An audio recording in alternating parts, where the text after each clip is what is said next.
What is your response to the president? I'm glad he thinks I'm a lovely gentleman. A lot of people think so. Look, this is the response that they have. You notice what he talked about. First, look at the background. It says no tax on tips. The man can't stay on focus. That's like the one thing that he did to offer any economic relief. But instead of that, he's more focused on me and what I'm going to do while we're living through an affordability crisis that is generational. People are paying nearly $5 in gas because of a war he started, and half the time, if he's not talking about me, he's talking about the drapes in his ballroom. So at the end of the day, I invite the president to focus what I'm saying. I want to get money out of politics, put money in your pocket, and pass Medicare for all. I think a lot of Michiganders want that right now.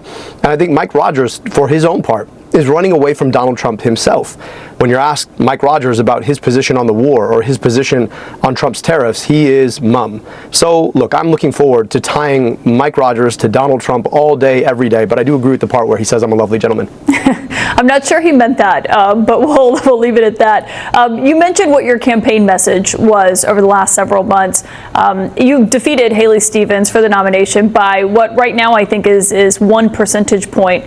What does a margin that close tell you about what the next 90 days need to look like for your campaign? Look, we as a party have to come together. We had a hard-fought battle. There were some disagreements between folks who might have voted for me or folks who might have voted with the Congresswoman. But I also know that the things that unite us are so much bigger than whatever it is that divides us. We have an opportunity right now to come together to embrace the idea that we can have an America that is affordable, because Michiganders right now are suffering. We can actually address the housing crisis. We can address the fact that too many people worry about the fact that they might get sick and don't have the health care that they need and deserve. Mike Rogers is exactly the opposite of that. Mike Rogers spent his 14 years in Congress taking check after check after check, totaling more than $1 million from the pharmaceutical industry, for his vote, he voted 19 times to raise prescription drug prices, helped to architect the legislation that kicked off the opioid epidemic, 600,000 people dead. So I want to give you health care. He wants to take it away. I provided Narcan and 100 vending machines for free. He helped to kick off a crisis for which that Narcan had to be the answer. The difference couldn't be more certain, and we have an opportunity to come together to defeat him, defeat Trumpism, hold him accountable, and start actually addressing the challenges that people in Michigan are facing. It was a really tough primary, obviously. I mean, at one point you described Haley Stevens as a suit with a large APAC bank account, said hopefully they could find some ways to teach her how to string together 2 coherent sentences. That was your quote. She is now supporting you, now that you have won the nomination. Are you going to invite her to campaign with you out on the trail? Look, we need everybody together to beat Mike Rogers. I'm grateful. We had a great conversation this morning. We talked about a hard-fought primary. I've known the Congresswoman since 2018, since we ran together. And again, whatever our different disagreements, we know that the disagreements we have with Mike Rogers and Donald Trump are so much bigger. And in the heat of a primary, you're going to say some things you later on would rather have not said. And I think we have an opportunity right now to focus on what needs to be said, which is that Mike Rogers is an existential threat to the affordability of Michiganders, which is already pretty low.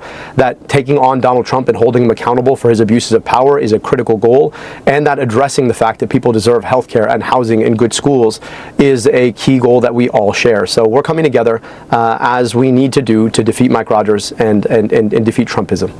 Well, so given how many votes she got, will she be on the campaign trail with you?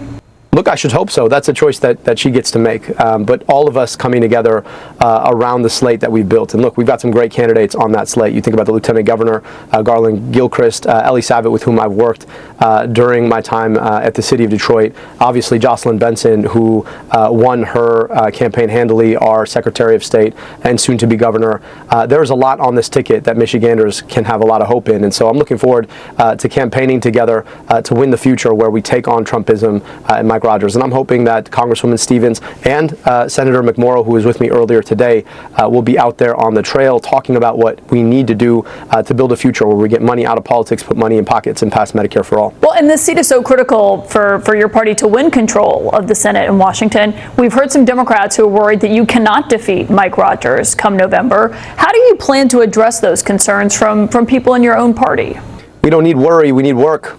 We took on $70 million of outside spending, an 11-to-1 spending gap on the airwaves, and we took it on because we did the work. 12,000 people knocking nearly 10,000 doors a day. We started this campaign 15 months ago, having conversations in rooms of 5 or 50 people at a time. And so that's how we're going to beat Mike Rogers, the old-fashioned way, brick by brick. So if you're worried right now, get to work. That's the work that we need to do. And I can tell you on our campaign, we're going to be out there knocking doors, having those conversations that are what our democracy is about. But worrying, and Democrats worrying, is not going to solve the problem. You heard Donald Trump at the top of this show. This is a guy who can't even focus on our affordability. He's more interested in saying my name in an interesting way or calling me a lovely gentleman than he is interested in actually solving our problems. We have to stand up to that, which means let's go get to work. Let's go talk to our fellow Michiganders about who we are and who we want to be and what it takes to take on the most corrupt president in American history and his lackey who licks every boot he possibly can of that man, Mike Rogers. Well, I mean, in addition to work, a lot of money is probably going to be spent here, and you were really critical of outside spending in the primary, especially from AIPAC. You have pledged not to take a dime of corporate money in your race. Is that still your position tonight? It is still my position. It is, has been, and always will be. But will you need help from national Democrats? I mean, will you welcome outside spending as if there's going to be a ton of money being spent on Mike Rogers? Do you also want a ton of money being spent from national Democrats on your race? Look, I wish we lived in a world where there was less outside spending generally. I wish we lived in a world where corporations could not spend on campaigns. I wish we lived in a world where there were no super PACs or 501c4s.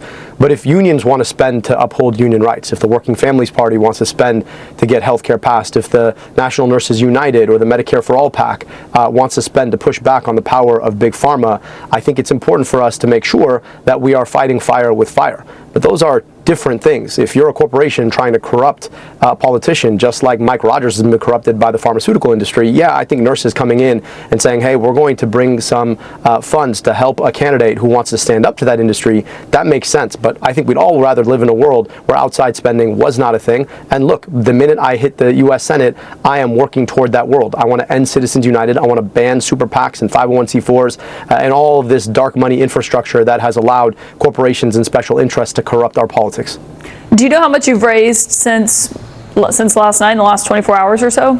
Honestly, I haven't checked. It has been a whirlwind, but I know it's been a lot. People are really excited about the opportunity we have in this race.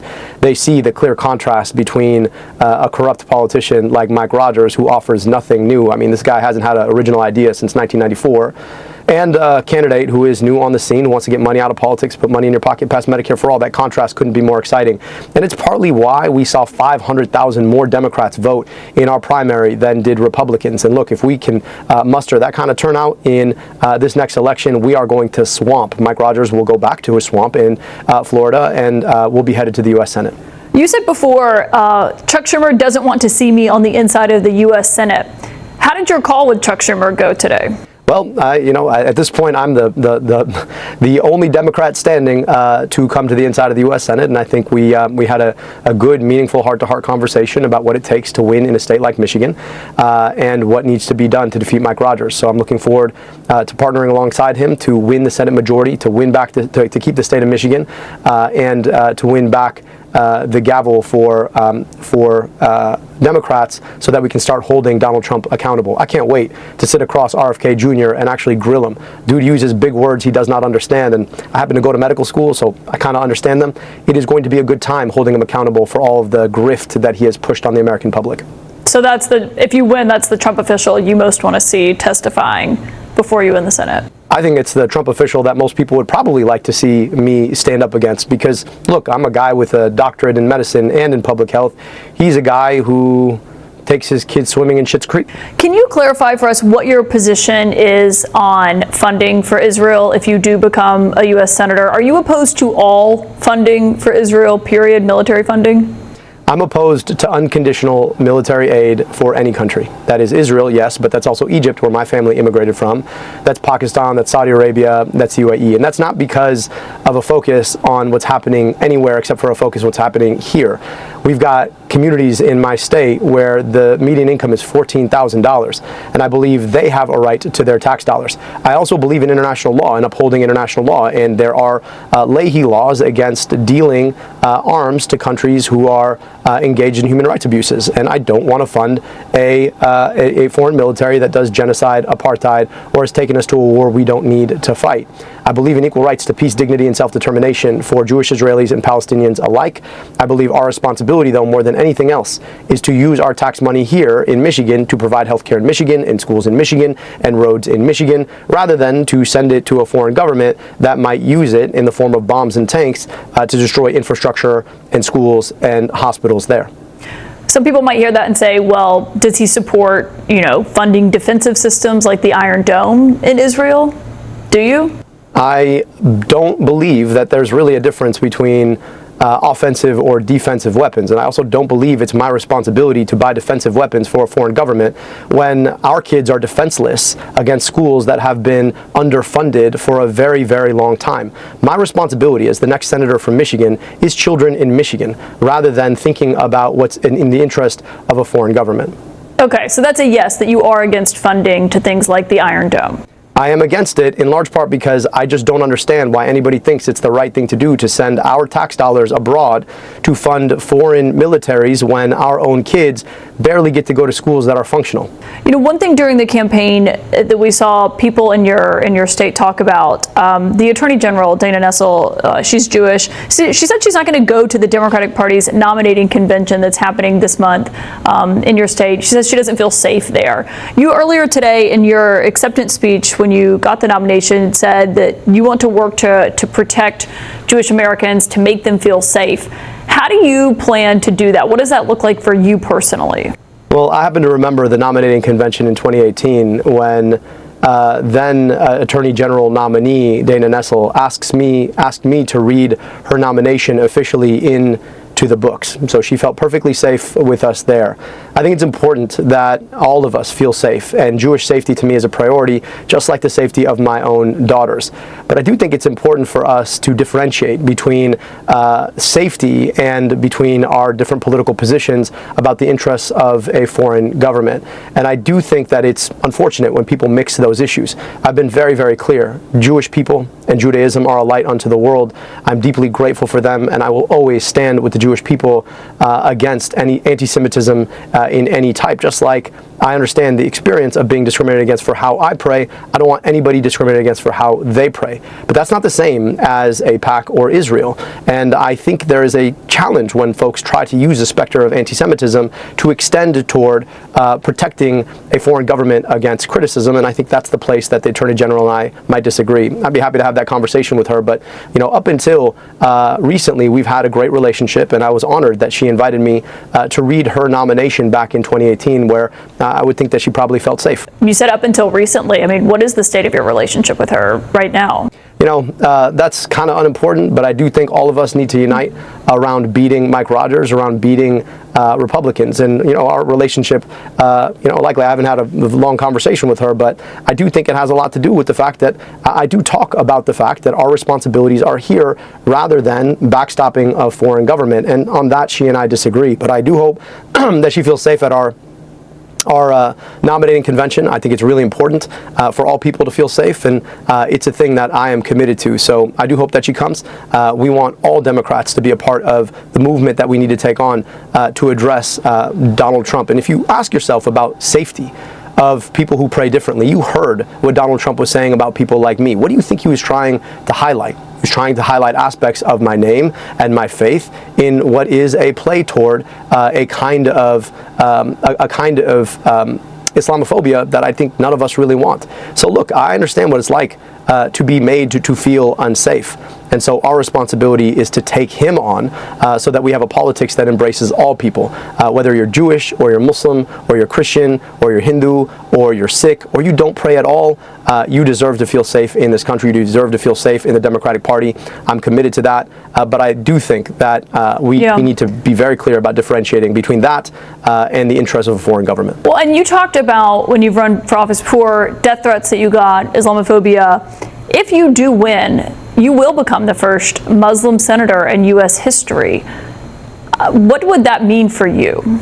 It's not as much about what it means for me. I'm not running to be the first Muslim anything. I just want to be a really, really great senator for my state. But it does mean something, I think, about the country. There are people like J.D. Vance or Donald Trump or Mike Rogers who want to define America as being too small to include some kinds of people. And they point to my name, they point to my faith, they try to insinuate that somehow I'm less American because of those things.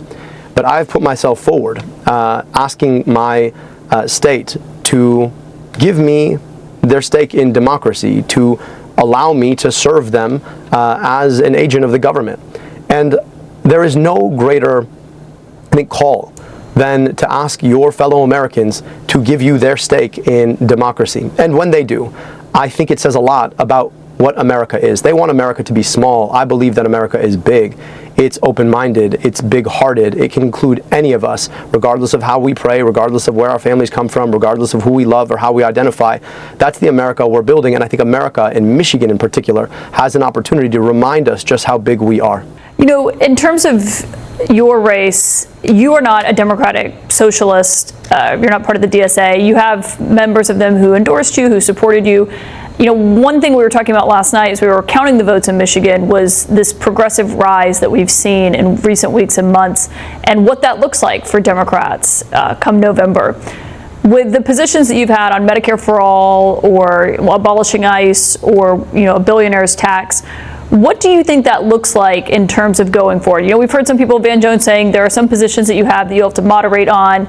Is that your plan? Is that your takeaway from what the margin was last night? Or what does that look like over the next 90 days? Look, I think we've built a movement around the idea that we can get money out of politics, put money in pockets past Medicare for all. I think right now the question that people are asking is not where do you stand on the left-right spectrum on a series of issues that people talk about on CNN. I think the questions that people are asking is who's going to help me afford my housing? Who's going to help me afford my groceries? Who's going to make sure I can see a doctor if I get sick?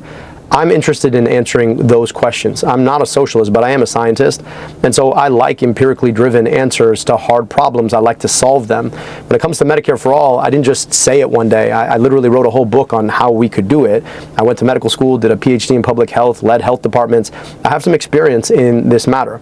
And so I'm interested in solutions to problems. Now, if trying to moderate so that I can placate folks who think that somehow the world operates on a left-right spectrum is the way to get elected, I just don't see that on the ground here in Michigan. I'm a lot more focused in having conversations based in people's lives, talking about the solutions, and I think that's exactly how we're going to win this election in the fall.